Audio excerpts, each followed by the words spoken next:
Ciao everyone, it's Magatino, and today we're chatting in my office to talk about a very hot topic. Why do supercars catch on fire? Today we hear quite often about brand new supercars or even hypercars that all of a sudden they catch on fire and within minutes they become a bunch of metal. Ferrari used to be victim of this stereotype that most of their models catch on fire. Well, that happened mostly during the era of the Ferrari 458. Hopefully Ferrari has fixed the situation, and today we don't get to hear about so many modern Ferraris that used to be hotter than they should. So, to all the non-Ferraristi that used to make fun of the brand and to Ferrari lovers about Ferrari models that catch on fire, well, Ferrari's competition ain't no joke when it comes to burning into flames. Because in recent times, how many times we've heard about brand new Lamborghini Aventadors or even hypercars like the McLaren P1 or even the McLaren Senna catching on fire for no reason?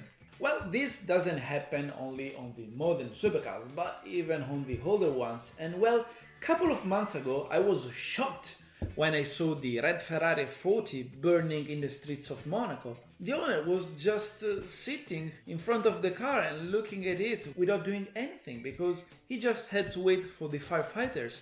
Maybe if he had a fire extinguisher, he could have saved the car. Who knows? But this made me think very much because now that I have a Ferrari, I don't want my car to end in this way. When I bought my 355, there was already a fire extinguisher. This one you see behind, branded Ferrari. So cool, but also so pointless because it has expired in 2001. So in case of a fire, this is so useless. So one of the first things I had to do was to replace it with a brand new one. So with a very little expense, I can potentially save my car from a fire. And if you want a tip, buy a fire extinguisher and put it in your car. It doesn't necessarily have to be a supercar, an hypercar. A fire can happen also in a normal car, so make sure to always have a fire extinguisher in your car. We never hope to use it, but you never know. With a small expense, you can potentially save your car. Also, this made me thought about the Ferrari 355 that belonged to American YouTuber Hubi's Garage, which has burned down in California. He had no fire extinguisher, and now there's nothing left. I don't want my car to end in the same way, to be honest. So, passing from an M3 E92 to a Ferrari 355, the approach behind the wheel is very different. Of course, I still drive the car, have fun with it, make a lot of noise, but I'm a lot more careful. I always keep an eye on the gauges to have a look at the temperature of the water and the engine oil. I don't push too much. If I see that the temperature is going up, I lift the foot on the throttle to make sure that the engine and all the components can breathe a little bit. You must be wondering, how come do these cars catch on fire? Well, if there is a fire, something must be wrong in the car, which means that the driver or the company made a mistake. The driver has a big responsibility. As I told you with my 355, I'm very careful. I always keep an eye on the temperature, and then you have to make sure there are no leaks in the car, because even a few drops of fuel, engine oil, power steering fluid, all these fluids, if you think about it, can actually catch on fire, and when you're driving, the temperature in the engine bay are very high. So make sure that there are no leaks in your car, because even a small one may cause a fire. So this means that you have to really care about your car. You need to make maintenance that is constant over the time. Even if you don't drive your car very much, make sure to make the maintenance, because all the components tend to wear even if you don't drive your car. Just think about the piping, the fuel tank. Talking about the 40, well, Ferrari recommends to change the fuel tank every 10 years. If you don't do that, after 10 years, there might be the risk of a fuel leak. Maybe the F40 that burned down in Monaco wasn't changing the fuel tank since quite some time. Who knows? But still, it's very important to follow the guidelines of the company. And also, it's very important to make all the official recalls. Because, when a car, before to get on the market, of course, the company tested with prototypes for even hundreds of thousands of kilometers.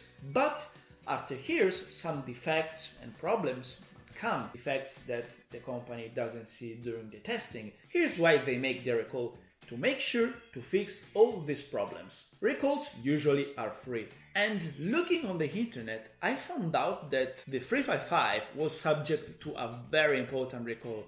I wanna check with the VIN number if my car did that in the past, because this recall is related to the fuel piping, so yes, there could be the risk of fire.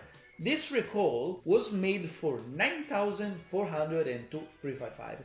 So basically, if you think that Ferrari has built around 11,000 355, most of them are subject to this recall.